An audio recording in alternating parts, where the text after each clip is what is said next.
and RV prices, no matter if it's a motorhome, travel trailer, toy hauler, fifth wheel, doesn't matter.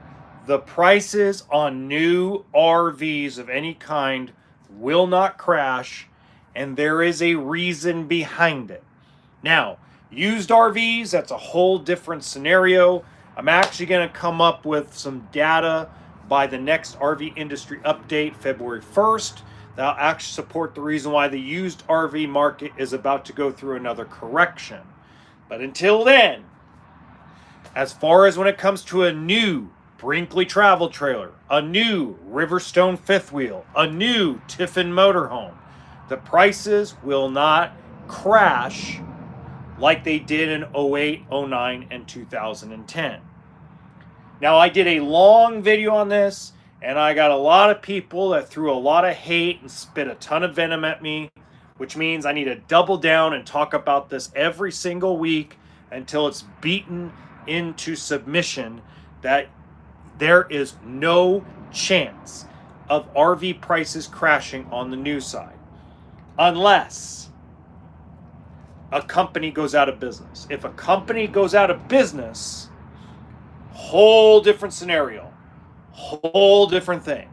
But as long as every company from Brinkley to Alliance to Genesis to Forest River to Thor to Keystone, as long as they are in business, as long as they are producing and manufacturing travel trailers, fifth wheels, toy haulers, new prices will not crash.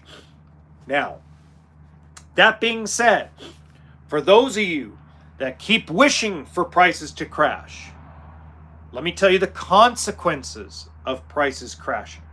Because that's what most people are saying. Well, it's my money, and it's my $100, and I get to decide whatever I want. But forget all that for a second. Let's look at the consequences of an absolute demonstrative nuclear explosion on a metaphorical scale of prices crashing in any industry, including the auto industry, including the boat industry.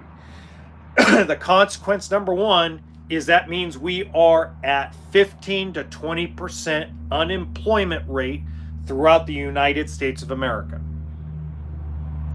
That means that people will lose their homes, people will lose their livelihoods, people will lose their careers, manufacturers will shut down, which means there will be fewer RVs built, which means that prices will actually go up. I'll explain that in a minute.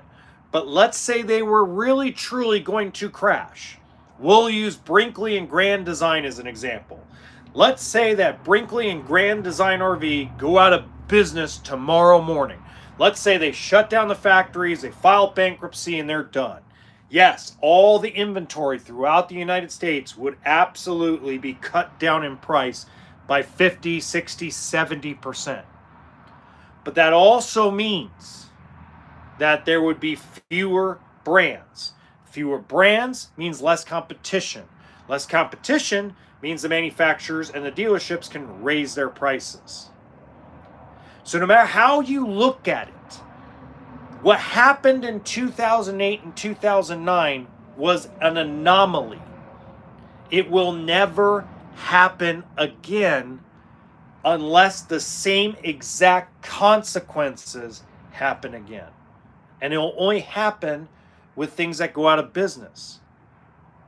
And I explained this in the video. I did a very nice long video that people didn't watch because, well, as soon as I offended everybody went, well, he's offending me as a consumer. I'm going to comment and not watch the whole video and get the actual reality of what's going on. You crybabied and put a bunch of comments that had nothing to do with the video.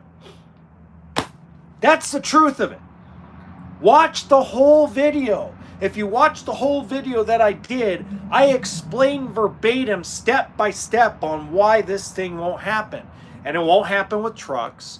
It won't happen with SUVs. It won't happen with sedans. It won't happen with boats. It won't happen with yachts. The only thing it may happen with is real estate, because real estate is different in the way that lenders are insured.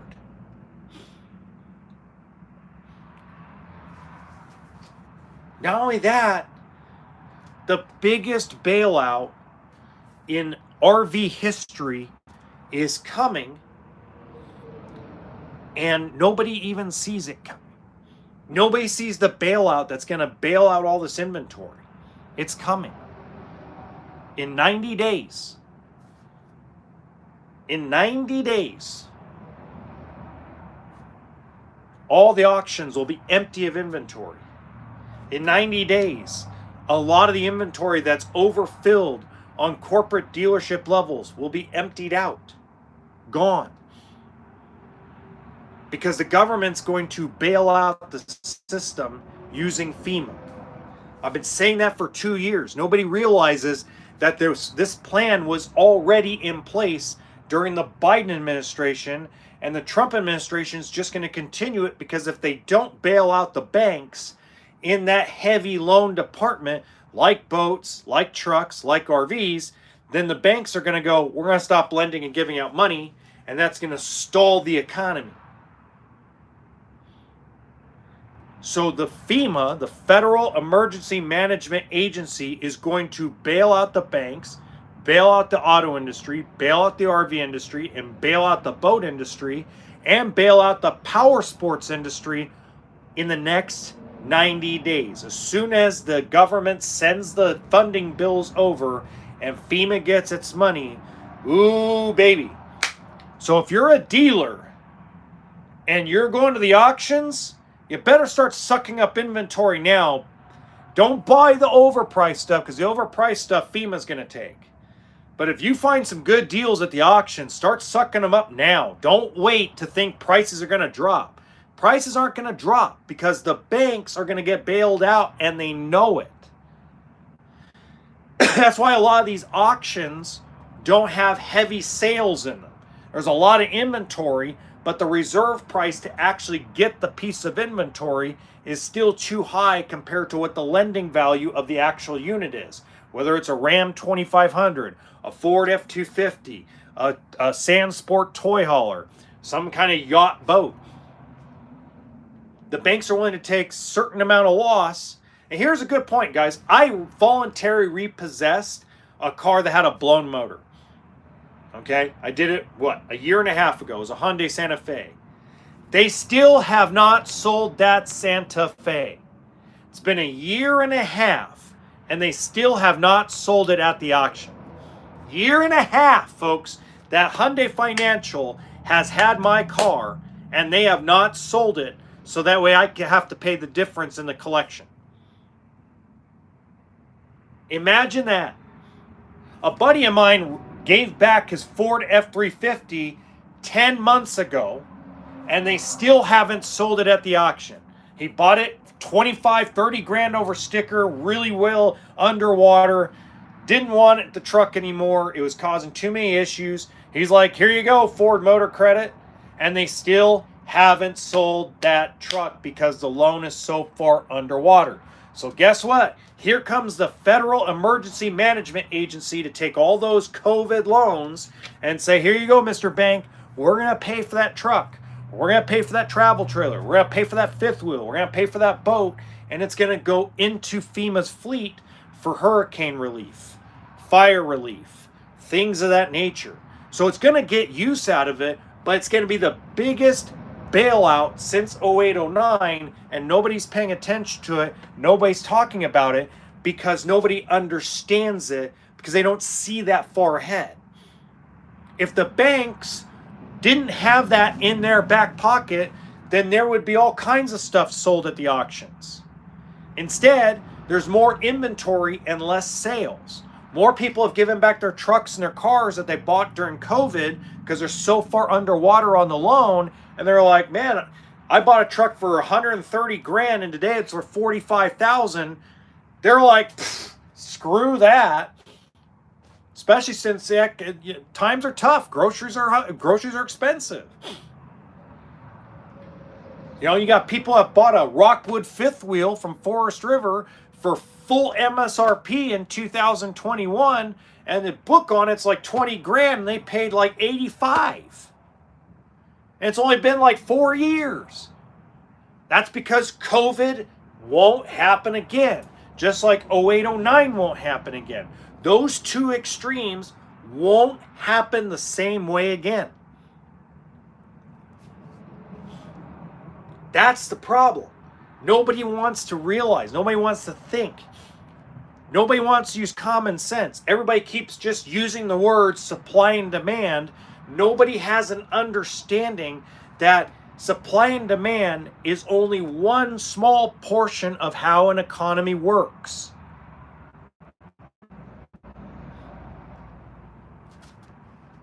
One small portion. You could have a very high demand, a very short supply, and prices are still compressed because the lender's not borrowing. In 2009, 2010, when I was working at Giant RV in Colton, California, we had between 40 and 50 families a weekend walking through the door wanting to buy a travel trailer, wanting to buy a motorhome, because prices were ridiculously cut down because some of these manufacturers went out of business. But the lenders were like, we're not going to borrow any money unless the loan is perfect, unless the people can perfectly pay and prove it, unless they got the cash in the bank that can pay. Unless they can pay cash, we're not going to give them the loan. So even though demand was super high and supply was really low, prices were low. So supply and demand isn't everything. It is a portion of the equation. Right now, there is a high demand for used travel trailers. And there's a very short supply compared to the demand. But prices are still going down. So even though demand's way up and the supply is really low, prices are down. Because there's more to it than supply and demand. There was a point in 2016 where there was very low demand, very high supply, but prices didn't go down, they stayed stagnant. The banks and lenders control the economy. Banks and lenders control the ability to price things. Banks, credit unions, the people in charge of those institutions are the ones in control of how much a car can be sold for, how much a truck can be sold for, how much a motorhome, a boat, a side-by-side, a dirt bike, a motorcycle. They make all the decisions and determinations. They are the control matrix in order for there to be an economy. So supply and demand is one part of the equation. The lenders are another. Oh, thanks, Omaha. Omaha, I missed you, man. I haven't seen you in a while. I'll look at it in a little bit. So when we look at, let's just say, for example, let's look at the fact that the next part of the equation is consumer confidence. Okay? So if a consumer base is confident that they can afford something, they'll go buy it. If a consumer base is not confident they can afford something and use it, they won't buy it. That's another part of the equation. So once again, you could have, I'll give you a great example. Right now, you have a very high demand for used travel trailers, a very low supply. Prices are down. They didn't go up because the lenders have a control matrix that says, no, we're not going to let the prices get jacked up on used travel trailers. We're only going to lend a certain amount of money. That's that control. And then the third part is consumer confidence. The consumers that have the high demand are like, we're not going to run in and pay $15,000 more on a private party purchase. Give you a great example. I have a customer that wanted to sell her Airstream to the dealership. We didn't end up making a deal. She wants $15,000 over retail book. She's had it listed on the internet for 6 months with no hits. But yet, If she lowered the price 15 grand down to retail book, she would already sold the damn thing because there's a ton of people looking for it. But that consumer confidence is like, I'm not spending 15 grand more than book value. It's not COVID. So that's another part of the equation. So there's more to life than supply and demand. There's more to life than the grocery store prices. In the RV industry, and this is what I've been trying to explain to everyone at the dealership level and at the manufacturing level that are scared half to death. The RV industry, the high-end truck industry, the BMWs, the Mercedes, the big bass boats, all the fishing people, those people do not care what they pay at the pump. They do not care what they pay at the grocery store. They don't. They don't have to worry about it. They have what we call disposable income.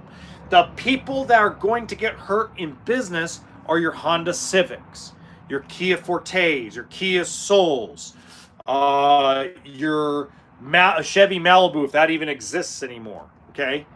Those are the cars that are going to have a tough time selling. The Toyota Camry or the Toyota Corolla, because that's your everyday person car. And the everyday person that gets up and works a 9 to 5 and lives paycheck to paycheck, they don't go buy a travel trailer to travel the country and go visit national parks. Sorry, they don't. Most of the time, if they're buying something, they're buying to live in it to cut their expenses down because rents are too high, housing's too high. The people that go and buy a $190,000 Mobile Suites fifth wheel do not work a 9 to 5 at In-N-Out Burger, or don't work as a salesman at a Honda dealership. They don't work as a cashier at Costco. They do not work at ABC Janitorial. They don't work a job that makes 50 grand a year. They work at jobs that make $250,000 or more a year. That's why Mobile Suites and DRV targets the top 7% of income earners.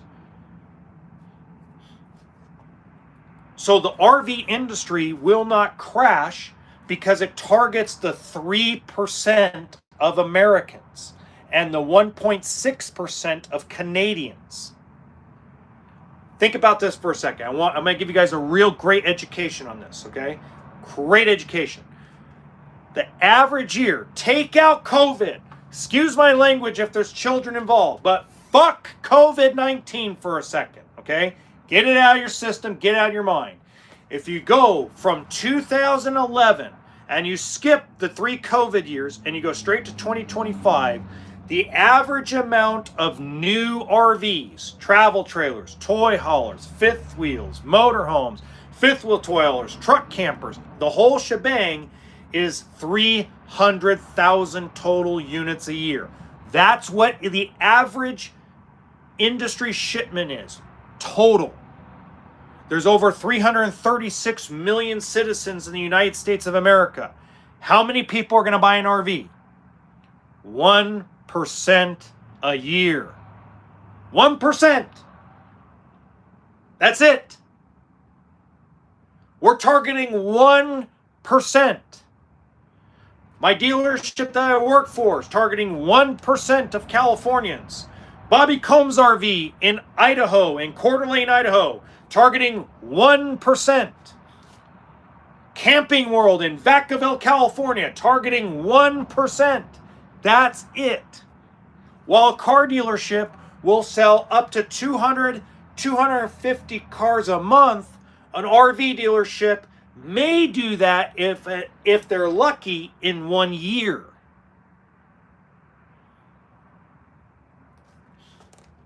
So stop thinking prices are going to crash. They're not. But, and this is my final point tonight, if you're not ready because you're not financially secure, maybe you got a lot going on in your life, maybe you're an interest rate buyer and you're waiting for the interest rates to come down, there's nothing wrong with that. There's nothing wrong with waiting until you're ready. But stop bullshitting yourself into thinking that RV prices and car prices and every price is going to crash. This is not a carton of eggs. This is not a bottle of ketchup. This is not Windex. This is not baby diapers. That stuff is not lended on like a vehicle or a piece of real estate. It's not. When you go to the grocery store and you buy an apple, you don't get a loan on the apple.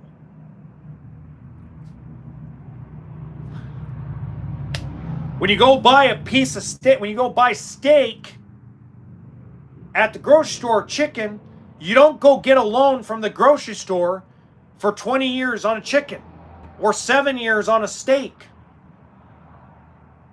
The banks and lenders have nothing to do with your everyday purchases of toothbrush, paper towels, toilet paper.